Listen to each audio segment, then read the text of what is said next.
have seen before. Lester, a really tense situation here right now. All right, let me just reset for the viewers. What we're seeing now are the missiles, interceptors, rockets. We're not sure what these particular vehicles are. This is a view from cameras in Tel Aviv right now. And you can see some of the impacts. Typically what happens, the Iron Dome explodes, destroys the incoming missile, but those pieces still come down and they can be lethal. As we watch this view again, over Tel Aviv, and you see what appear to be impacts now on the ground, flashes on the ground indicating that some of these are reaching targets, whether the intended target or not, reaching some sort of a target. While we look at this picture, I want to go to Richard. Here's some of it now. Let's go to Richard Engel now. He's in Tyre in southern Lebanon. What are you seeing there? Well, there is a lot of activity in the sky here as well. I think you can see some of these flashes of light. We are obviously in Lebanon. We are not inside Israel, but we are in southern Lebanon, very close to the Israeli border, not very far from where Raf is right now. And it appears to be a counter campaign to either stop Hezbollah firing or to stop the incoming Iranian missiles. But what we are seeing here is something that is completely unusual in Lebanon, unusual in this conflict. I would say that this is part of a coordinated response to try and stop the Iranian missiles from flying into northern Israel, and also to try and shut down Hezbollah at the same time. So what I think we're seeing on both sides of the border right now is a response. Air defense systems in action to stop the Iranian incoming fire and to stop Hezbollah. So this is a massive campaign, a massive amount of air defenses. Lester, what Iran has just done in the last few minutes is an extraordinarily risky move. Many people believe that Iran felt that it had no choice but to launch ballistic missiles or to launch some sort of attack against Israel because Iran has been in such a weak position recently. Iran projects power through its proxies. Iran's main proxies are Hamas in Gaza. Hamas in Gaza has been effectively dismantled, its military capacity destroyed. It is still launching a guerrilla campaign against Israeli soldiers. The cost to the people of Gaza has been tremendous.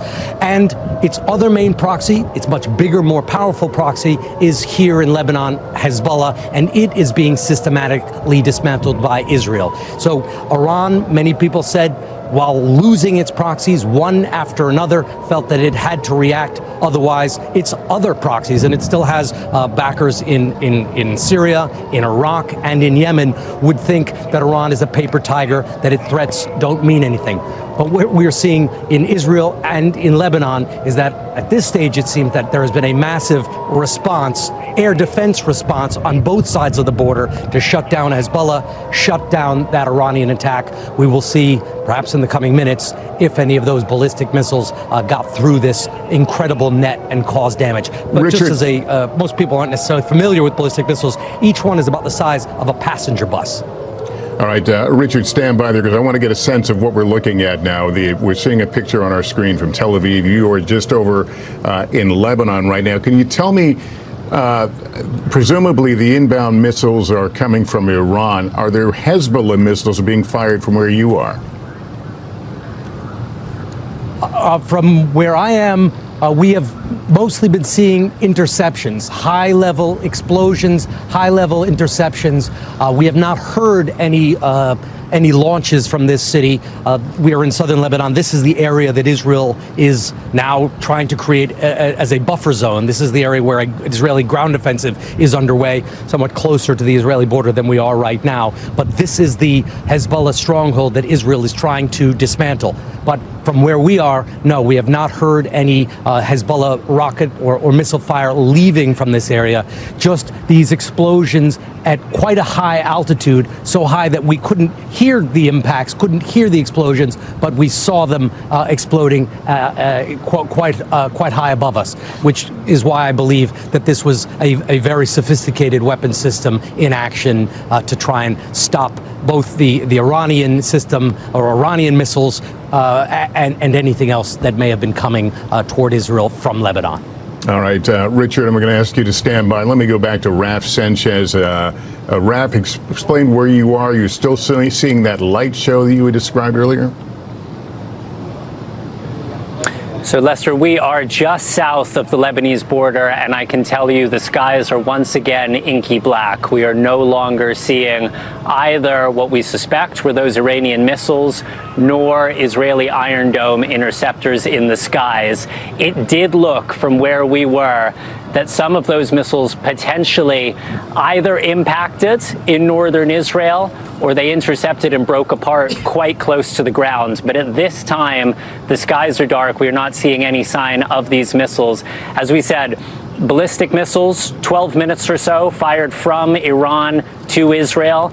We certainly know that Israel's air defenses were in action right now. What we do not know at this point is whether Israeli, American, British, potentially Arab fighter jets across the Middle East had time in that short window to take down any of those incoming ballistic missiles. It is very possible that the lights we saw streaking across the sky were just a fraction of what could have been a much, much larger barrage. I want to tell you, Lester, our colleagues who are in Israel and other parts of, who are in Tel Aviv and other parts of central Israel are telling us that they heard loud explosions where they were. Again, it's not clear if that is a sign of missiles impacting or if that was Iron Dome interceptions happening overhead. I'm looking down at my phone. At this point, we don't have anything official about casualties or impacts from the Israeli military, but I can tell you they gave us just a one-line statement saying sirens sounded all across Israel. You were seeing on your screen the Dome of the Rock in the Old City in Jerusalem, the third holiest site in Islam at the Al-Aqsa Mosque, the holiest site for Jews, the Temple Mount. And it appears that the sky is not just over northern Israel, not just over Tel Aviv, but over the holy city of Jerusalem, also earlier filled with missiles as those Iranian projectiles came from the east. So we are waiting at this point to see if there are any reports of injuries, of casualties, of fatalities. But Lester, we are able to cast ahead that the last time this happened in April, it caused minimal damage in Israel, and Israel responded with a very, very small, almost surgical strike against Iran. How Israel decides to respond tonight will be dependent on the scale of the damage caused by these Iranian missiles, something that at this point we are just not able to assess. Lester. And Raf, so I'm correct, the understanding is that the U.S. was the first to notify Israel of this likely attack tonight. Yes, that's right, Lester. So the first that Israeli citizens heard of this was the chief spokesman of the Israeli military going up on national television and telling the Israeli public that U.S. intelligence agencies had passed information to their Israeli counterparts that an Iranian missile attack was imminent. Of course, Israel and the United States, military partners, diplomatic partners, but also intelligence partners. There is an enormous flow of information back and forth between the two. And it does appear in this instance it was the United States that first detected this movement inside Iran, indicating an imminent ballistic missile strike. And again, Lester, it does appear that American intelligence was accurate. This was not, as far as we know, a strike involving drones or cruise missiles, which could take hours to reach Israel. This was ballistic missiles. There was just a couple of minutes in between the launch in Iran to them arriving. Lester, I am seeing what appears to be another Iron Dome interceptor in the sky. Apart from that, the skies are quiet. We are not hearing sirens. What is interesting, Lester, in this position, it looks like over Tel Aviv there are more interceptors in action. Now, that could be an indication of a second wave of Iranian missiles, or it could be just some that were further on behind. I can tell you, Lester, from where we are, just a couple of hundred meters from the Lebanese border, we have been hearing outgoing Israeli artillery rounds all evening as Israel fires into southern Lebanon at Hezbollah positions. Those have gone totally silent in the last hour or so, an indication that they seem to have paused those artillery strikes as they brace. Lester, we are once again seeing the skies lighting up now. Many what appear to be these missiles streaking on a straight trajectory towards the southern central section of Israel. Raf? And we are seeing the Iron Dome, which fires in a kind of cobra arc, streaking up to intercept them. We are seeing more missiles at this time, Lester. Yeah, Raf, first of all, and I think you know this, go to shelter if you feel you need to at any point as we watch. We were looking at the other camera from Tel Aviv. We saw a limited number of projectiles there moving the screen, and now we see more here. The sirens are going off. I don't know what they're going off where you are or if we're hearing this from our camera in Tel Aviv. But nonetheless, there appears to be a second round here with the Iron Dome rockets trying to engage. We should go back a year, October 7th, that attack staged from Gaza into Israel. There were simply so many rockets, it overwhelmed the Iron Dome projectiles. And you saw one blow up right there in flight. But as you note, we note that these something still comes down. These projectiles are very heavy. I've seen it for myself. A lot of shrapnel hits the ground, but you see the explosions in the skies. Those would indicate, suggest that those are Iron Dome explosions. And when you hear it, you usually hear a boom and then a boom boom as they are taken out and continue to fall as debris to the ground below. People in Israel have been bracing for this. Again, as Raf has been reporting, the U.S. Intelligence was the first to detect the likely and anticipated launch, notified Israel, and made comments to the press as well that this was likely to occur. A retaliatory attack on a scale that appears to be considerably larger than one we saw in April in retaliation for an Israeli strike on the Iranian consulate in Damascus, Syria. This again appears to be two separate barrages. You see now a single weapon going up there, another one coming beneath it. Again, this could be an attempt to overwhelm the defenses of of Israel. In this case, we were told that they would have fighter jets as well that were able to intercept some of these, but it's a fairly short flight time, about 12 minutes from launching pads in Iran to Israel. So not a lot of time to respond here, but a second wave. We're no longer hearing the sirens on the ground, but clearly there's still some activity. Richard Engel is inside Lebanon with a different view for us. Tell us what you're seeing and hearing, Richard. Well, we are in southern Lebanon, and there is definitely a second wave. We are still seeing it here.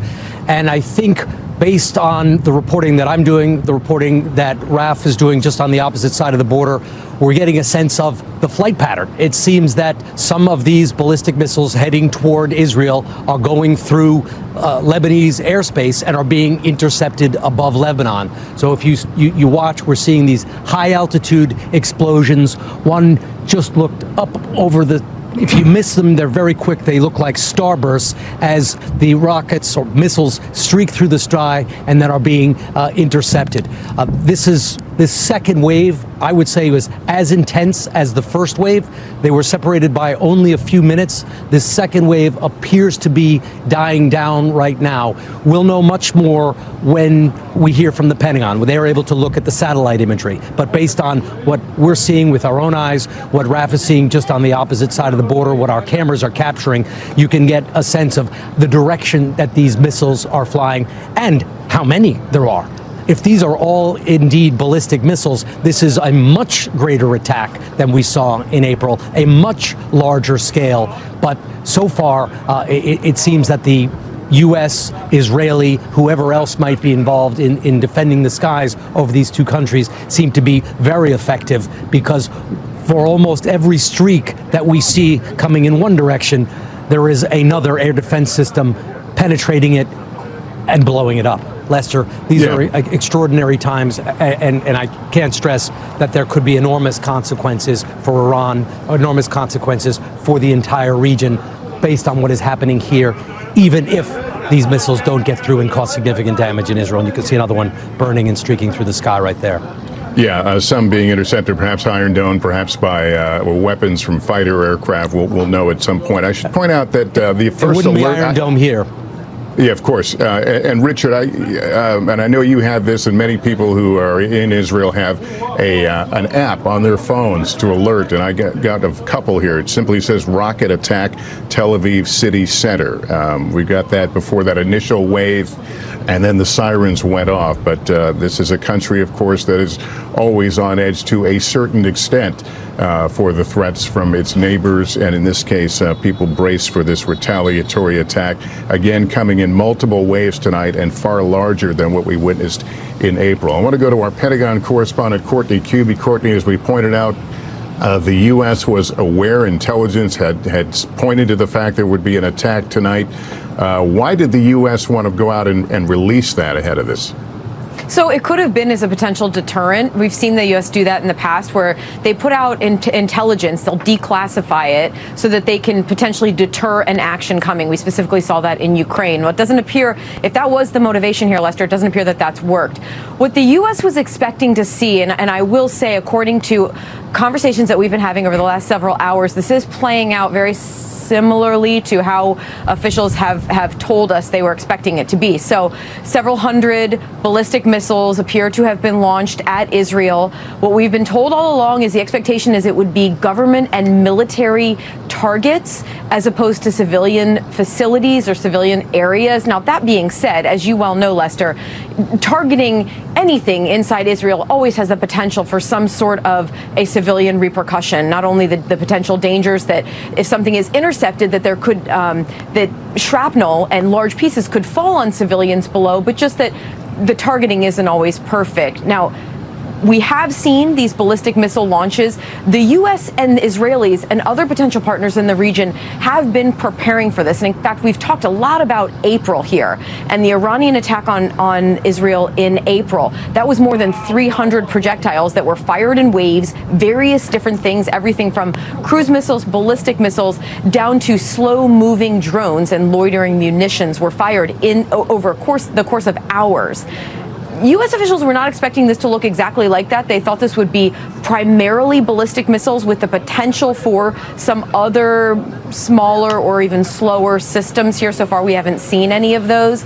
They also were expecting the majority of the fire to come from Iran. They were not ruling out the possibility of some of the militia groups and proxy groups like the Houthis to fire missiles or other things as well. Again, it's not clear where all of these launches have come from, but the U.S. and allies have been preparing. In fact, the U.S. military has more assets in the region than they did during that attack in April from Iran. So this includes the U.S. has ground-based and sea-based radars that within seconds of the launch of a ballistic missile, they know that it's in the air and they can get a sense of where it may be impacting so that they can potentially intercept.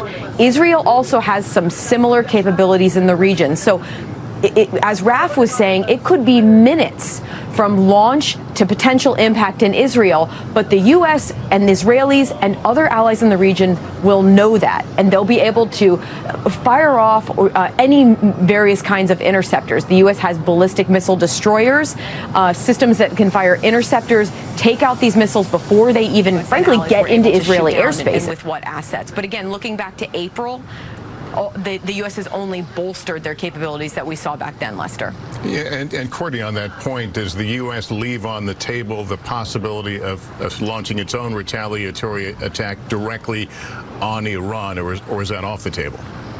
Nothing is off the table here, but I think, again, looking back to April, Israel was the one who responded with strikes inside Iran, you'll recall. Just based off of the language that we've been hearing, not even just in the last hours, but over the last months, the U.S. is very quick to say that they will defend Israel. But at the end of the day, I could see more of an Israeli response here against Iran than a U.S. one, Lester. All right, Courtney, thank you. As you look at the screen there on your left, Tyre, Lebanon, a little after 8 in the evening. This is very close to the Israeli border. On the right, that's the view from Tel Aviv. Notable in both pictures right now, the skies appear to be calm after what appeared to be 2 waves of attacks of either rockets or ballistic missiles or a combination of both. I want to go to our senior White House correspondent, Gabe Gutierrez. Gabe, what is the White House position? What's happening right now in the West Wing? Hi there, Lester. Well, it's been a busy morning here at the White House. The president was briefed early this morning, and just a short time ago, we heard that the president had convened a meeting of his national security team along with the vice president to discuss the status of U.S. preparations in the region and also the status of helping Israel defend against attack and protect U.S. personnel. Now, on that point, Lester, earlier today, the State Department had directed all U.S. government employees and their family members in Israel and the surrounding areas to shelter in place. Now, earlier today, we had heard from a senior White House official that the Biden administration did anticipate that this attack could include more firepower than the attack that you were discussing with Courtney in April. At this point, it appears that is the case. But Lester, I also want to point to a full statement from a senior White House official that we were given earlier today. And the final line of that statement says a direct military attack from Iran against Israel will carry severe consequences for Iran. So that is the question right now, Lester. How will the U.S., if at all, respond to it? Or as Courtney was saying, if they'll allow Israel to primarily respond to this. But it's been a difficult tightrope to walk for the Biden administration over the last few weeks. The president has been asked repeatedly what his response is to the incursions by Israel into Lebanon, and he has repeatedly said that he would like to see a ceasefire here, while at the same time emphasizing the need for Israel to defend itself. So the White House walking a very tightrope here politically, Lester.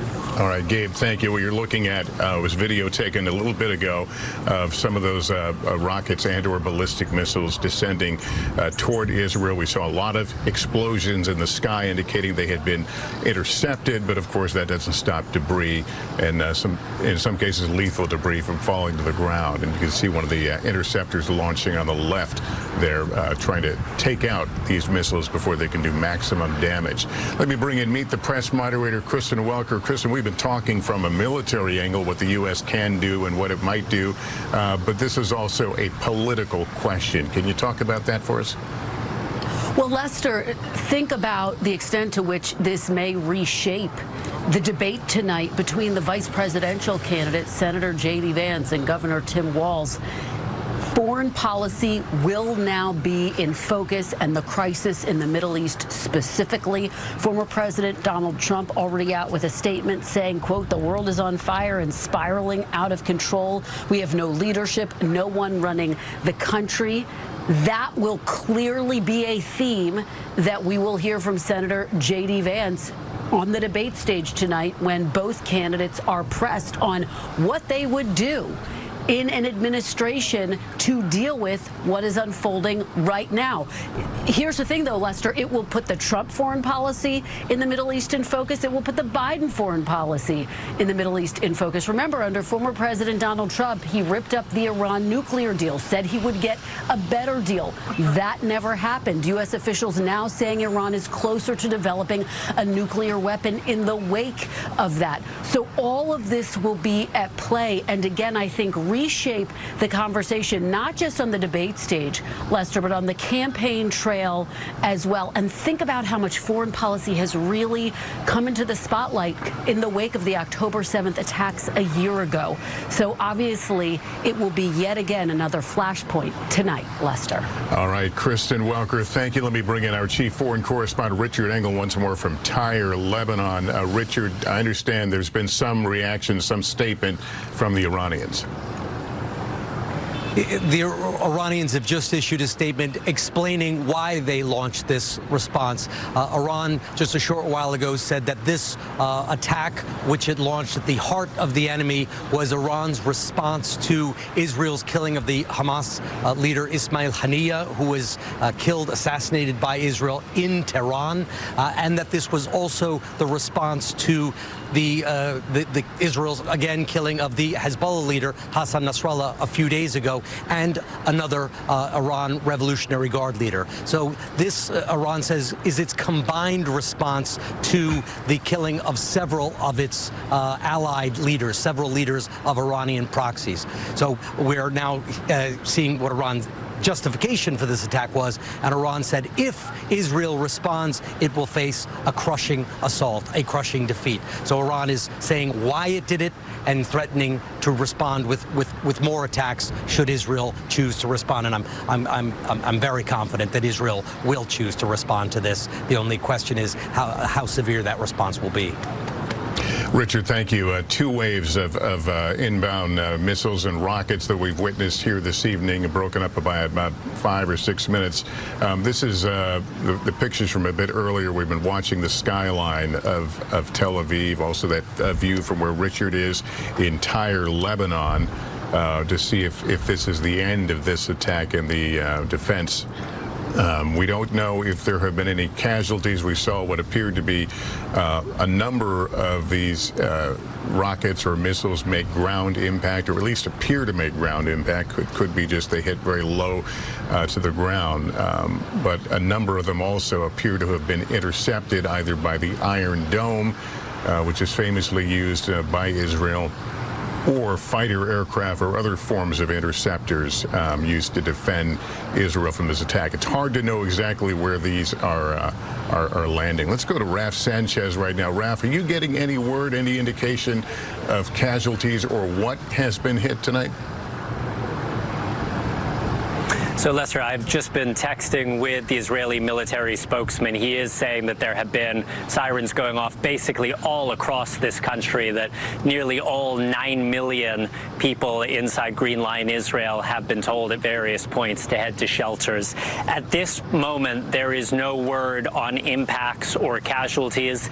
The Israeli military is advising the public that the explosions they've been hearing are either interceptions or the sounds of missiles hitting in the earth. So they seem to be, oh, Lester, there is an Iron Dome fairly close to us now. All right, Lester, that's the sirens. We're going to head to safety. All right. Raf Sanchez, thank you very much. The sirens, this is the third time we have heard them sound tonight after what appear to be 2 waves of attacks. We can't see, I don't know if that camera can move, but we're watching right now. Clearly, Raf and his team heard the sirens, and they have a designated place to go to take shelter, as most people do in that part of the world. This picture right now appears quiet. I'm going to just pause and see if we can hear anything.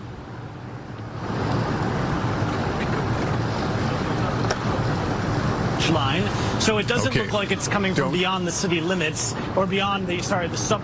Okay, we don't hear anything in terms of the sirens. Let me go to Richard Engel. Richard's on the other side of the border in Tyre, Lebanon. Richard, you've been watching this, I guess, from the edge of these attacks. Are you seeing or hearing something new? No, we saw 2 distinct waves, both of them intense. I would say now, with the distance of a little bit of time, both the first wave and the second wave appear to have been roughly equivalent, both intense. They were separated only by a few minutes. Courtney talked to you earlier about all of the different missile defense systems that the United States and Israel have. And I would say, just looking at what we've seen over the sky and having covered a few wars before, that many different missile defense systems were in operation tonight.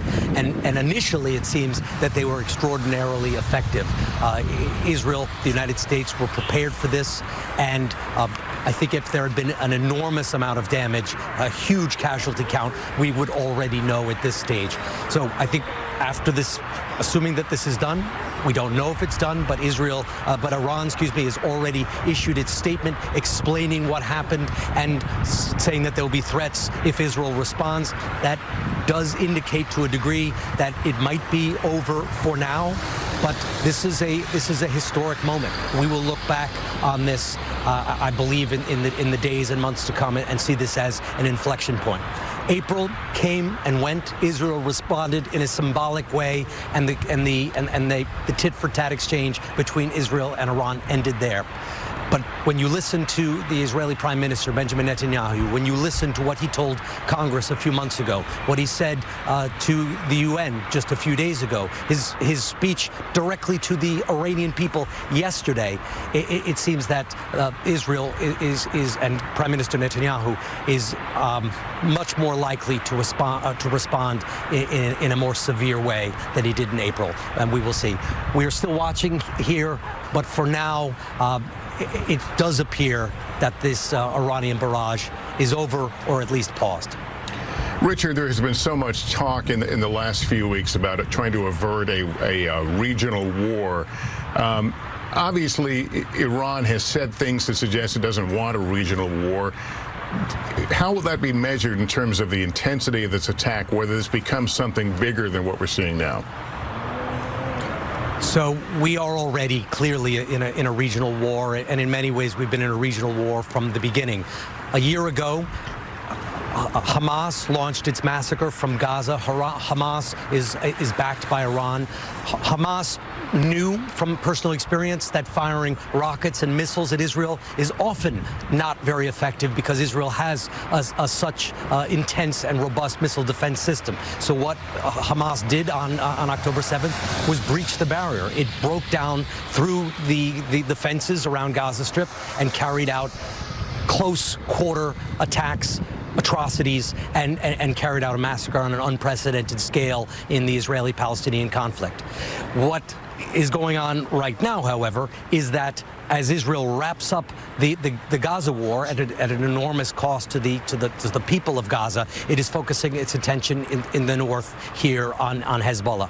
What Iran has just done is launch this attack to try and protect its allies, to try and protect itself, to try and protect its own image, because Iran's proxies are being wiped out one after the other. First, it lost Hamas, or has mostly lost Hamas. Now it is losing Hezbollah. Hezbollah is still robust. It still has tens of thousands of fighters, but Iran feels that it had to respond with this air campaign.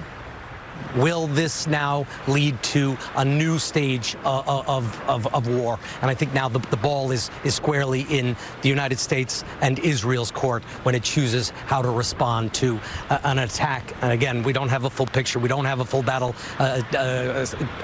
assessment, but to what seems to have been a not very effective barrage air campaign from Iran. All right, Richard, we'll ask you to stand by. We need to go back to NBC News international correspondent Raf Sanchez. Raf, you had to run into shelter there as the siren sounded. Everything okay? Everything okay, Lester. So we just had the experience that many millions of people across Israel had, that the sirens went off at our position. We had a couple of seconds to run to the shelter here. I can tell you our team here are all safe.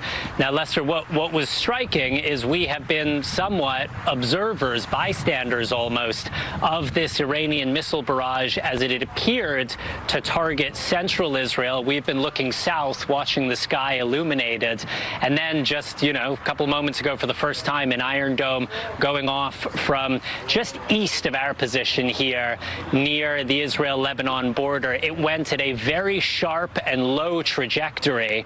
I don't have any confirmation, but just based on the direction that interceptor was fired, it seems possible to me that rather than intercepting an Iranian missile, given that we just haven't seen any now for about 15 minutes, it seems possible to me that that Iron Dome was fired at something that was coming from the Lebanese border behind us. Again, that is not confirmed, but just based on the trajectory of the Iron Dome, it seems possible. And if that is the case, it is a potential sign that Hezbollah, despite being under intense pressure from Israeli ground forces, Israeli artillery fire, and Israeli aircraft, were, at least in some limited way, trying to join this large-scale barrage of Israel. And again, Lester, I should say that is not confirmed.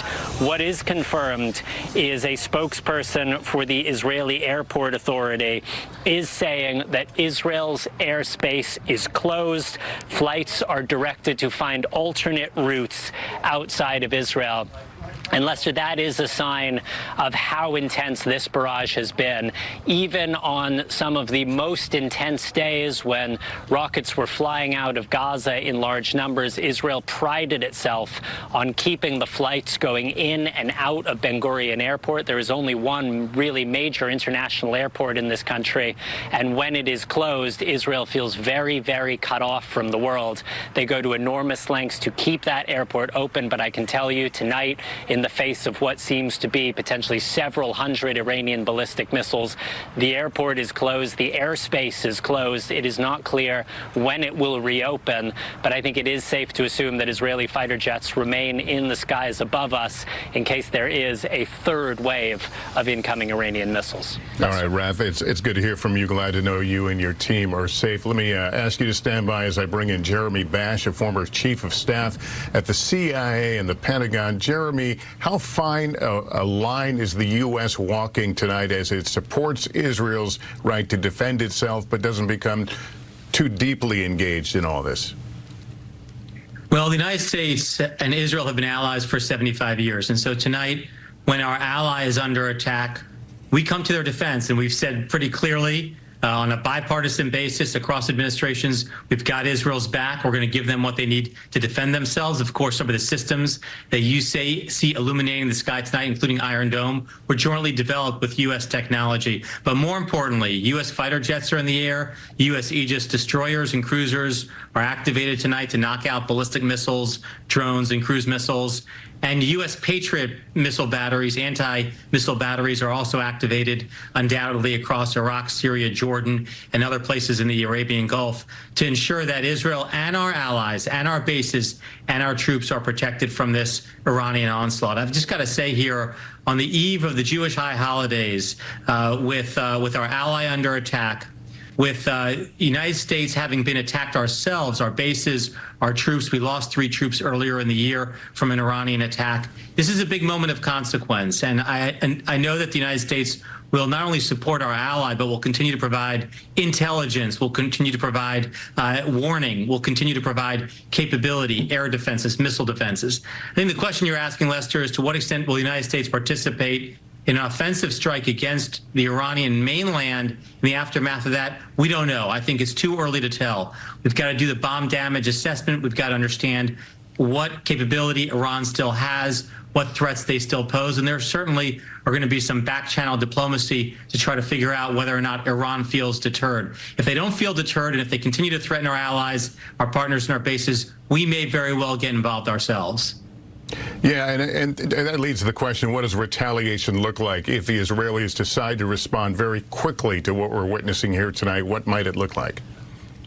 Well, they could put up their aircraft, their F-35s, their F-16s up over the skies and take out Iranian missile positions. They could take out Iranian military assets. You know, Israel might conclude, let's not waste the crisis. We've been attacked. The skies over Tel Aviv are full of ballistic missiles inbound. You see them landing right there on the beach.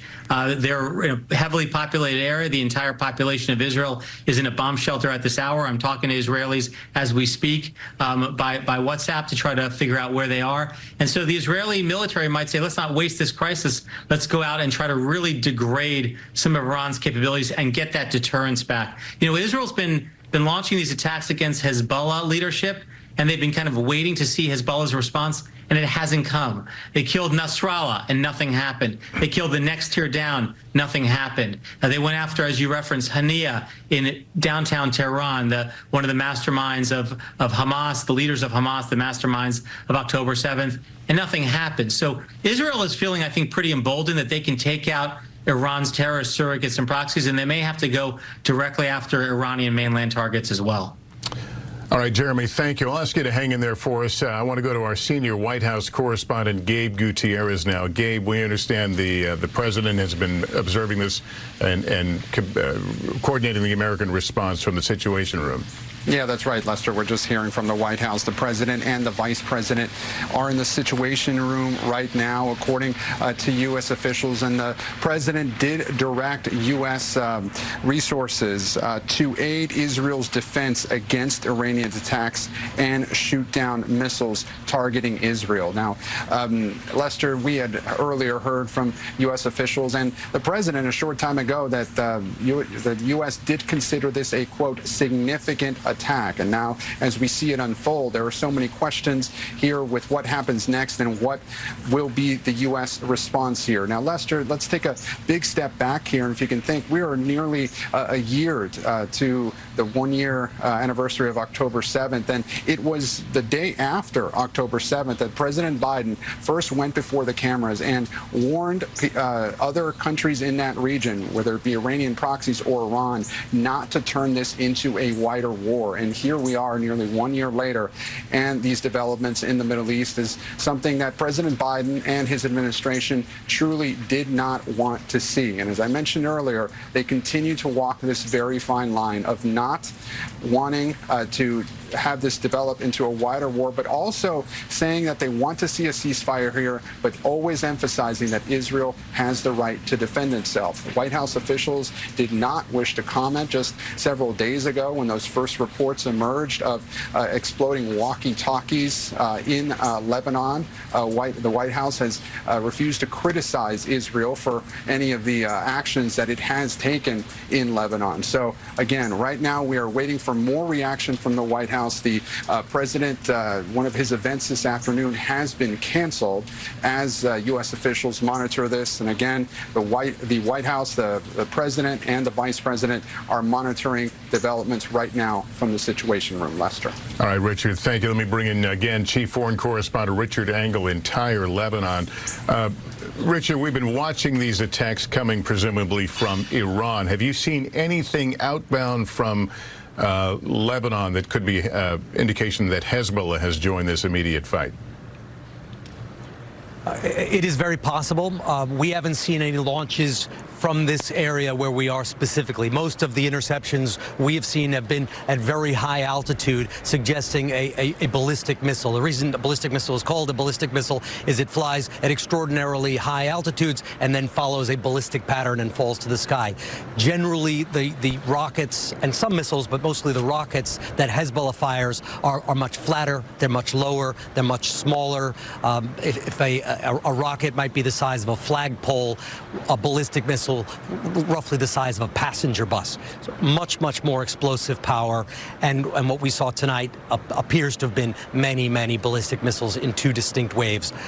Unclear how much of that, if any of that, was coming from Lebanese territory, certainly coming through Lebanese territory, but it would not be surprising at all if Hezbollah was also involved in this, because the attack was carried out in the name of the slain Hezbollah leader Hassan Nasrallah, in the name of the assassinated Hamas leader Ismail Haniya, and also in the name of a Iranian Revolutionary Guard commander. So Iran said that its attacks were to protect its reputation and protect its proxies, its allies, partly to show its credibility.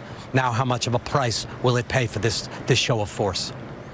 All right, Richard, we continue to scan the skies. We've seen 2 waves of attacks. We don't know that this is over, and no one does right now, in Israel, in a night in which they have seen a large-scale attack by Iranian forces coming in the form of ballistic missiles. As Richard described, these are heftier, larger, more lethal missiles, and perhaps some rockets. You see some of the blasts in the air that would indicate these particular weapons have been intercepted, but still coming down in pieces across many areas. It's hard to get a sense of the distance here or where these rockets are being intercepted from, whether these are landing on heavily populated areas.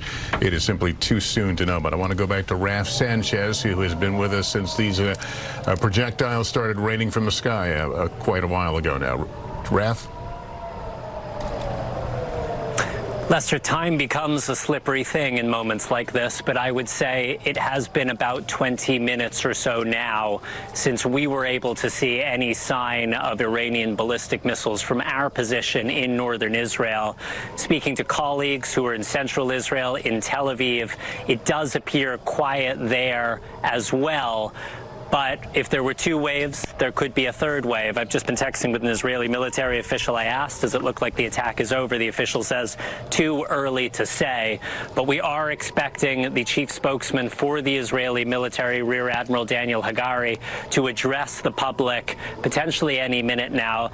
That could be an indication that the Israeli military feels confident enough to give a new statement that they feel that this is over, but we will have to wait and see what they officially say at this point.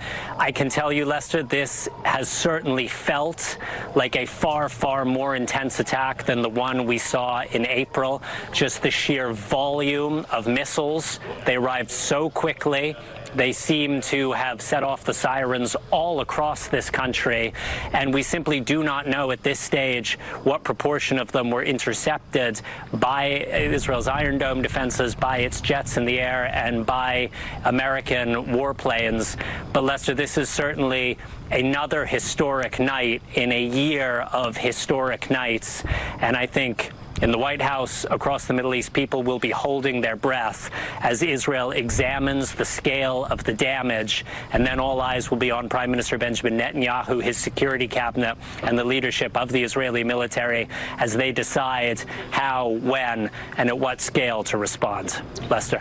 Okay, Raf, thank you. Let's bring in Meet the Press moderator, Kristen Welker. Kristen, what kind of reaction is eliciting now at the Capitol? We are starting to get reaction from lawmakers, Lester. Let me share a little bit of it with you. Senator Marco Rubio saying large-scale, not symbolic missile attack from Iranian regime against Israel. A large-scale Israeli retaliatory response inside Iran is certain to follow. That's significant because Senator Rubio is essentially making the point, and Courtney spoke to this earlier, that he believes that any response should come from Israel.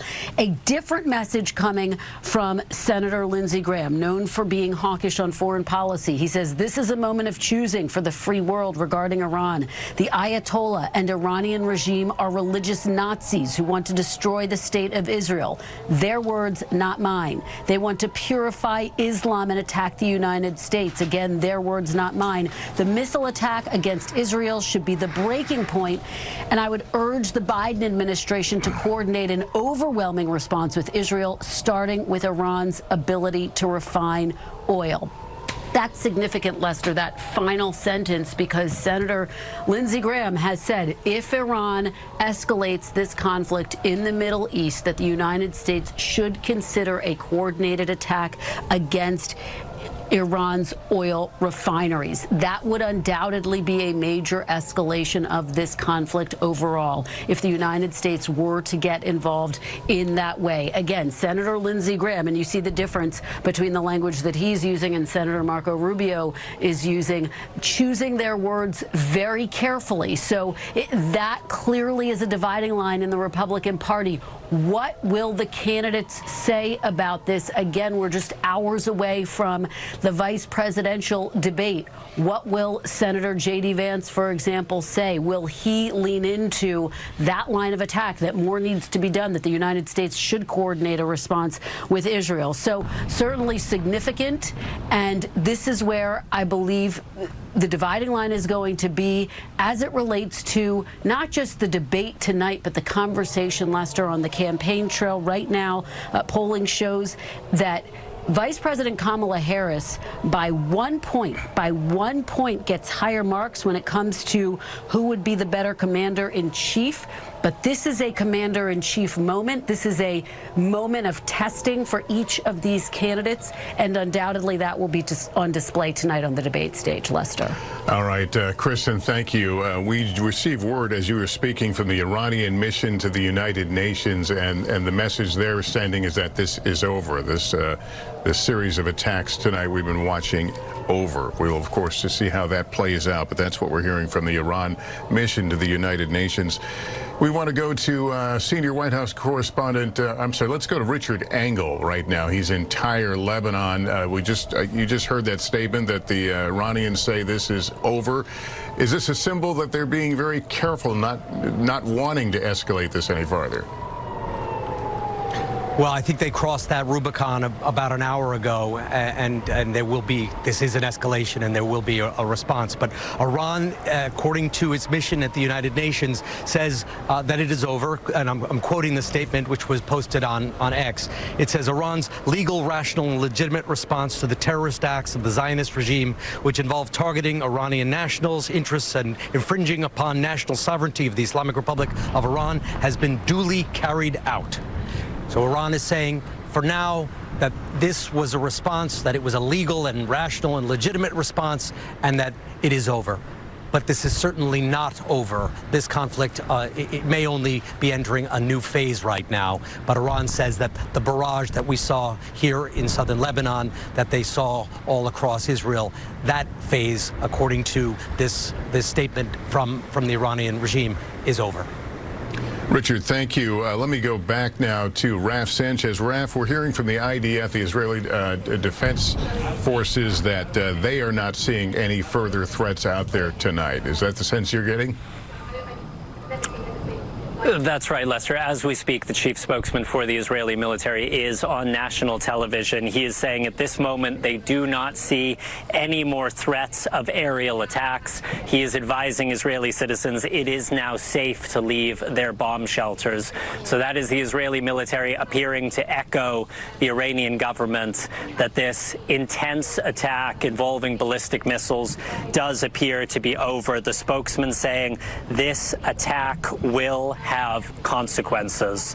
Now, Lester, this is all still very preliminary, but we do also have a statement from the Magan David Adom. It is Israel's sort of national emergency ambulance service. They are saying that at this time, again, this is a preliminary report, there are no reports of injuries as a direct result of missile impacts in Israel. They are saying that there are 2 light injuries reported as a result of shrapnel, interceptions overhead, shrapnel falling to the ground, 2 people lightly injured in Tel Aviv, they are saying. They're also saying there are a number of minor injuries where people fell or hurt themselves in the process of running to the shelters. But Israel's emergency services at this point are saying no reports of fatalities and no reports of injuries as a direct result of missile impacts. Now, if that remains the case, it is almost miraculous feeling, just given the extent of the missile fire, those deadly shooting stars we saw streaking through the night sky here minute after minute. But the initial report at this time is no fatalities caused as a result of these missiles, and that will be a major, major factor as Prime Minister Benjamin Netanyahu and the leadership of this country decide how to respond to this second large-scale Iranian missile attack in just 6 months. Lester. Okay, Raf, thank you. Let me go to our Pentagon correspondent. I'm sorry, Raf, you hearing something there? Lester, we heard an explosion. There has been outgoing artillery fire from around here. That did not sound like it. That seemed like an interception. I didn't see anything. I'm looking at my crew here. Neither of them are seeing anything either. Again, we're just about 2 miles from the Lebanese border, so it is possible in these extraordinary days we are seeing here in the Middle East that that explosion you just heard may have nothing to do with the Iranian ballistic missile attack and may instead be something to do with incoming fire, mortars, rockets coming from Lebanon. The sirens are not going off here. That did sound close, but it may very well have been on the other side of that mountain ridge which separates Israel from southern Lebanon here. Lester. Okay, Raph, thanks for clearing that up. Let's go to our Pentagon correspondent, Courtney Kube. Courtney, is the U.S. now detailing its level of involvement in defending Israel tonight? So we don't have specifics yet. We know what's there that the U.S. military could have used to help, but we do know now, according to a defense official, that the U.S. military did help with the intercept of some of these projectiles that we're seeing that came in over Israel tonight. Now, among the ways that the U.S. could have helped would be, number one, detecting those missiles. Remember, the U.S. has sea and land-based radars throughout the region that can detect a ballistic missile launch within seconds, and then they even have systems that can help determine where that missile is coming, the apogee, the trajectory, that they can help to intercept it. Israel has some of those capabilities as well, but the U.S. would likely have helped with that, the detection of the missiles. And then in the shooting down, the U.S. has, again, both land and sea-based assets. So we're talking about ballistic missile destroyers in the region that have the ability to intercept a missile as it's coming in. They also have air defense systems that are land-based, like the Patriot system, also in the region. And then, of course, they would have their air systems. So they would have jets that would have the ability to fly in the region. The U.S. has known for hours that this was possible. These strikes were possible to happen, and they had a decent sense of the potential time frame as well. They likely would have had aircraft up in the air to help with intercepts if necessary. We don't, again, know which of those systems, which of those assets were used in this case, but we do know that the U.S. was involved in knocking some of those down. Now, we heard from the White House earlier today in the form of a statement and then also in the form of a tweet that President Biden did direct the Pentagon to help with the defense of Israel. But again, we're still working on some of the details of exactly what was used. Back in April, you'll recall, Lester, more than 300 projectiles fired from Iran towards Israel. The U.S. was involved in knocking down many of those projectiles at that time. And now the U.S. only has more assets in the region able to do that, Lester. All right, Courtney, thanks very much again. We have seen nothing further in terms of missiles or rockets being aimed toward Israel. Both sides, Iran, Israel, saying that they're not seeing anything further. Iran saying that it has concluded its attacks tonight. That word coming short time ago from their UN mission here in New York. Let me bring in Jeremy Bash now, a former chief of staff at the CIA and the Pentagon. Give us the 35,000-foot view now of where this is going. Well, probably about 150 ballistic missiles fired on Israel. As you saw, several of them got through over the skies of Tel Aviv, and Israel's air defense's Iron Dome had to be put in action to knock out some of those missiles. We don't have any reports of fatalities or serious casualties on the ground.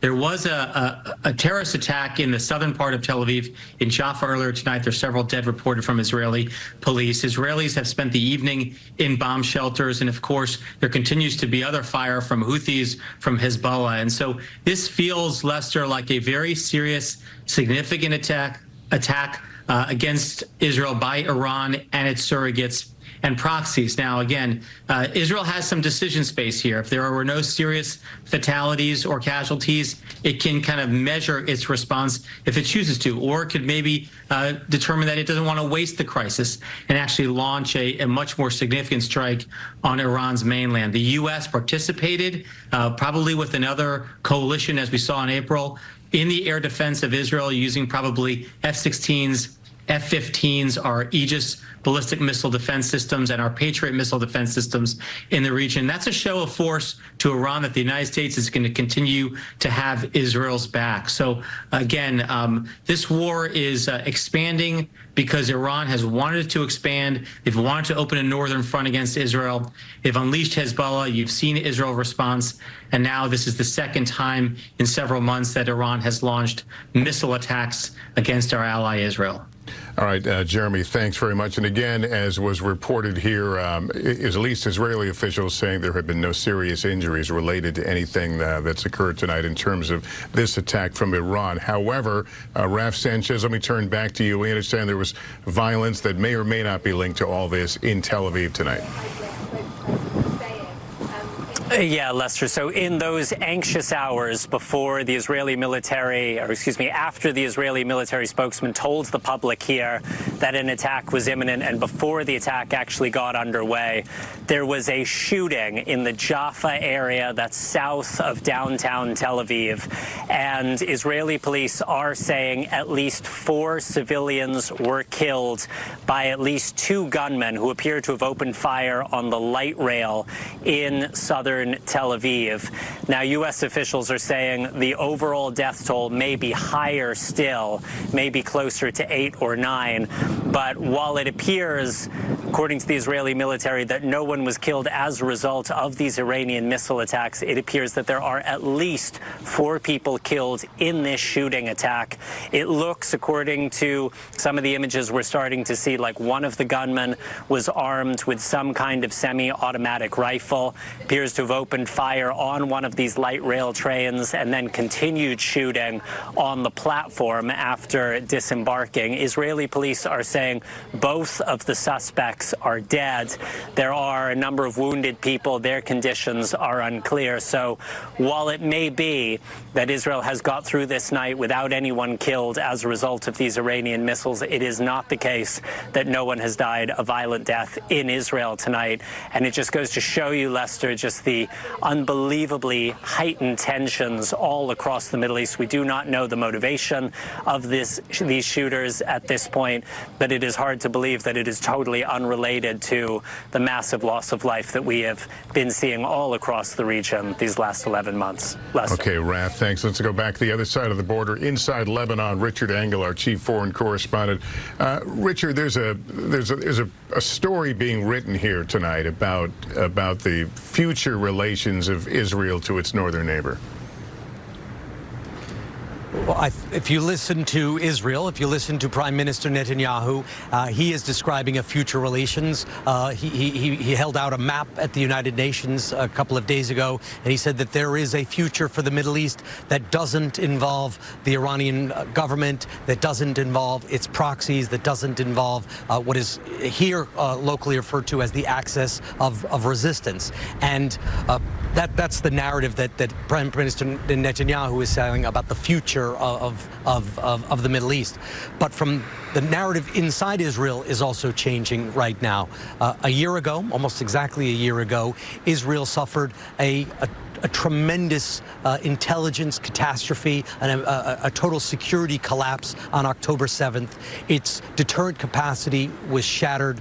The Israeli public were demoralized to a degree. People couldn't understand how a country like Israel, which has such robust defenses, could have suffered and not foreseen the Hamas atrocity of October 7th. With these 2 missile attacks launched by Iran, both of them shut down entirely. And if the reporting that Raf is getting holds up, the fact that not a single fatality was caused by all of this incoming fire, that will go a long way to allowing Israel to reestablish its credibility, to reestablish its deterrence, to reestablish its security reputation across this entire region. And that is something that is valuable to the Israeli Prime Minister Netanyahu, and is something that is valuable to Israel. It wants the region to know that it has this kind of capacity. Now, I keep saying, what will happen next? I do not suspect that this will go like it did in April, unchallenged. In April, there was a symbolic response from Israel. We will see tonight, there will be many diplomatic calls, there will be many calls to Israel, but we will see if Israel again responds in such a symbolic way as it did in April, or if this is a start of a new chapter, perhaps a new chapter leading in the direction of what Prime Minister Netanyahu has been describing, a Middle East that does not have the threats posed by the Iranian government and its proxies, including Hezbollah, which dominates this part of South Lebanon where I am right now. Yeah, and let's talk about where you are in South Lebanon. We haven't really talked much about the events of the last couple of days in terms of the Israelis now pushing in on the ground, limited ground raids, trying to create a buffer zone. If I'm not mistaken, where you are right now would be inside that buffer zone. Yes, it would be. So what Israel has been doing, and it is all connected, it is all part of this project to defang Iran, to defang its proxies, first by going after Hamas in Gaza. The people of Gaza paying an enormous price because, unlike Lebanon, Gaza is closed off. So the civilians in there had no ability to evacuate. Across the border where I am in Lebanon, this is it is a country. It has an airport that is still functioning. It has an open border, more or less, with Syria. There have been many refugees who've been going into Syria. But what Israel has declared is it wants to eliminate Hezbollah, at least from southern Lebanon, to push Hezbollah back from the Israeli border to the Litani River. We are just south of the Litani River, so yes, we're in that area that would be the buffer zone. And Israel has been attacking Hezbollah systematically using high tech, using intelligence, doing that sabotage attack, blowing up first Hezbollah's pager system. The reason Hezbollah used pagers was so that they could avoid iPhones. They tried to use low-tech technology. Israel figured it out, infiltrated the shipments, put bombs in the pagers, blew them up. Then did the same thing with the walkie-talkies. Again, an intelligence coup. What Israel wants to do now is go after the fighters themselves. They've taken out the communication system. They've taken out much of the leadership, but the army of Hezbollah, the fighters of Hezbollah still remain. Israel pushed into southern Lebanon yesterday, just a few hundred, staying quite close to the border. But for now, it doesn't seem that Hezbollah has engaged. Hezbollah didn't want to confront Israeli troops head on, perhaps trying to save their numbers, perhaps now feeling a leadership crisis. They didn't take the bait of going after Israel when Israel is going in with so much force. They're holding back, at least for now, on the ground here. But this is still more or less day one of Israel's ground war into Lebanon. Okay, Richard, thank you. Let me go to our senior White House correspondent, Gabe Gutierrez. What is the stature right now at the White House, and do they think this is over for the time being? Well, we don't have any immediate reaction in the last few minutes, Lester, to these recent developments and the comments from Iran. But what we can tell you, as we reported earlier, the president and the vice president were in the situation room as of just a short time ago, monitoring these developments. And Lester, this is a huge test of President Biden's foreign policy. A lot of questions will be raised about how much leverage the president has over Israel, and that's been discussed over the last few months. Now, the Biden administration has repeatedly said that because of President Biden and his discussions with Prime Minister Netanyahu, that civilian casualties have been limited down in Gaza. It will be a very difficult couple of days for the Biden administration to now see what happens next with Israel and how it can prevent this from escalating even further. Now, we just heard from the White House a short time ago that the president did direct U.S. resources to help defend the skies over Israel. There's a White House briefing that was scheduled for this afternoon that has just been pushed back, obviously, as these developments are unfolding. We hope to get more information from the White House in the next few minutes, perhaps, on exactly the extent of the role the U.S. played this afternoon as it helped defend Israel against this Iranian attack. And again, Lester, as far as we know, the president and the vice president with their national security team are continuing to monitor this from the situation room. As Kristen mentioned earlier, Lester, this is sure to become a major issue in the campaign. Just a few Moments ago, we have had former President Trump weigh in on all this, saying, quote, "This war was totally preventable. It should never have happened." So again, something that was sure to be a focus tonight during the vice presidential debate, Lester. All right, let's go right to Meet the Press moderator, Kristen Welker, for more on that. Kristen, we are going to see this debate tonight. Was foreign policy prior to this going to be a big part of it, you suspect? Lester, I think that foreign policy would have been a significant part of the debate, even if this hadn't happened, simply because the Middle East has been in this state, quite frankly, for days, waiting to see if Iran would retaliate. And now here we are with this escalation.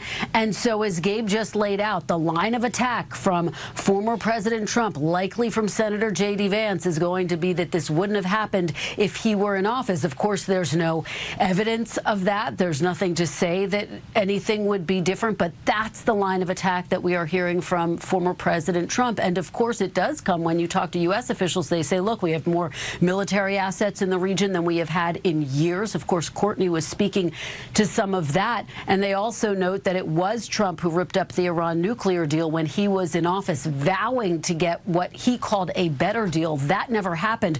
So there are going to be questions for both of these candidates. And of course, J.D. Vance, Governor Walz, will be making the case tonight for each of the candidates at the top of the ticket.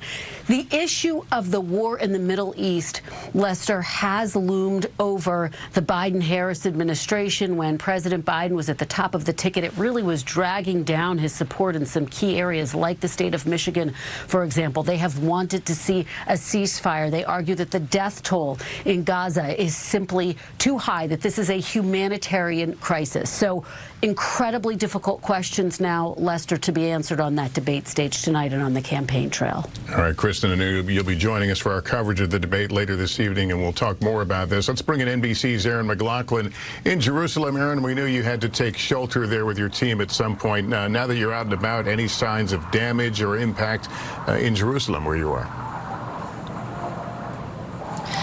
Well, not here in Jerusalem, Lester. An uneasy calm has settled over this city. It was around 6:30 p.m. I was actually live reporting on the apparent terror attack that had unfolded, according to Israeli officials, in Jaffa near Tel Aviv, killing at least 4 and injuring 7, 2 terrorists killed. We were just getting those details in when suddenly we heard the sirens sound here in Jerusalem, and then reports of sirens across Israel. And when we looked up, we could see the lights of Israel's interceptor missiles from the Iron Dome streaking across the sky.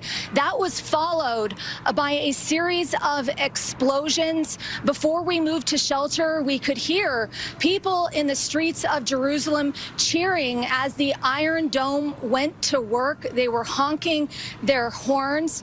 And this continued for well over an hour. Dozens, I would say, of interceptor missiles were fired, most of them moving in the direction of Tel Aviv. But now it seems that calm has settled, as I said, over the city. We are hearing from Israeli officials no reports of injuries so far, but undoubtedly Israeli officials, while they're saying they will respond to this attack from Iran, they are also surveying for any potential damage still.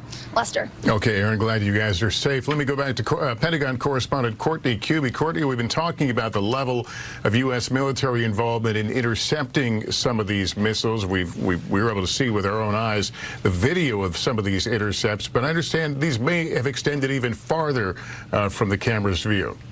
Yeah, so remember where these missiles are coming from. Most of them, if not all of them, coming from Iran, probably even Western Iran. So just think about the map here. They would have flown over a number of different countries where the U.S.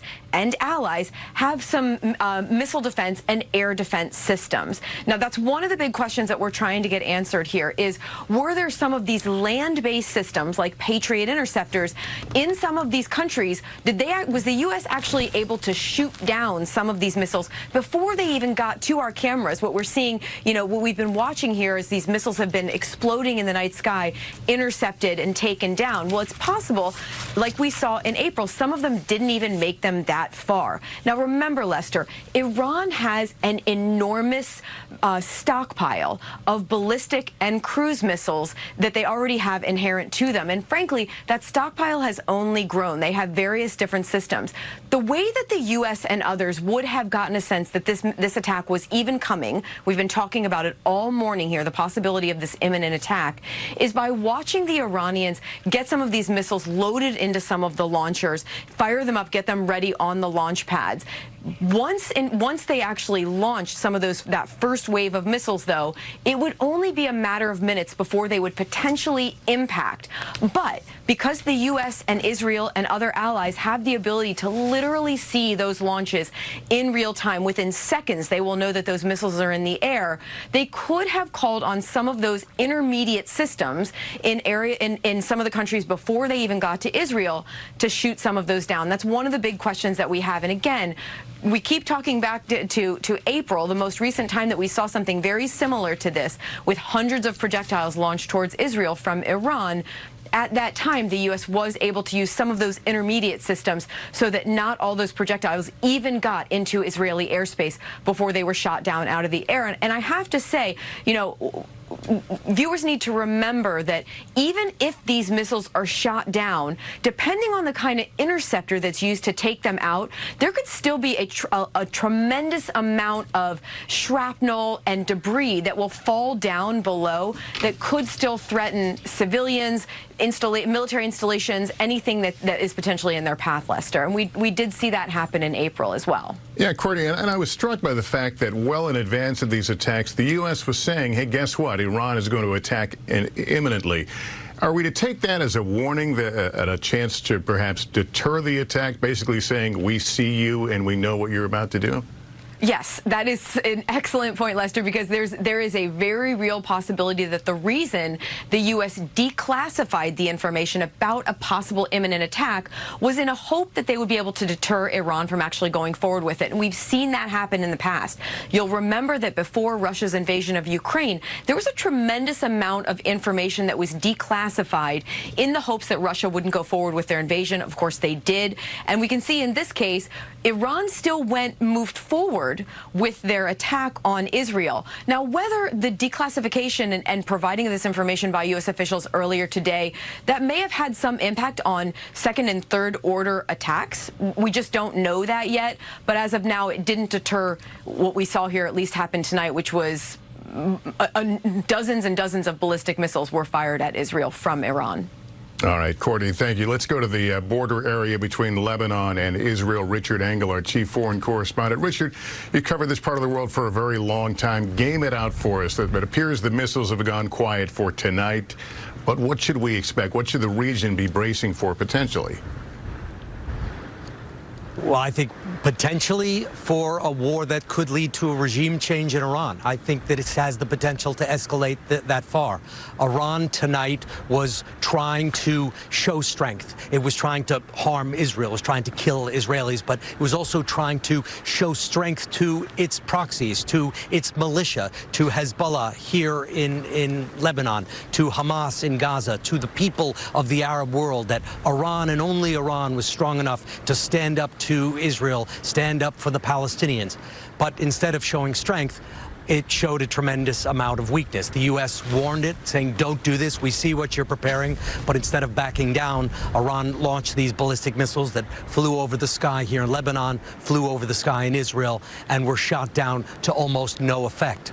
So the question is, will Prime Minister Benjamin Netanyahu, who's been talking about regime change with increasingly vocal, increasingly strident tone for the last several weeks and several days, use this opportunity? I can hear Israel making the argument, we stopped the ballistic missiles tonight with the help of our allies, but what if those ballistic missiles had been tipped with nuclear weapons?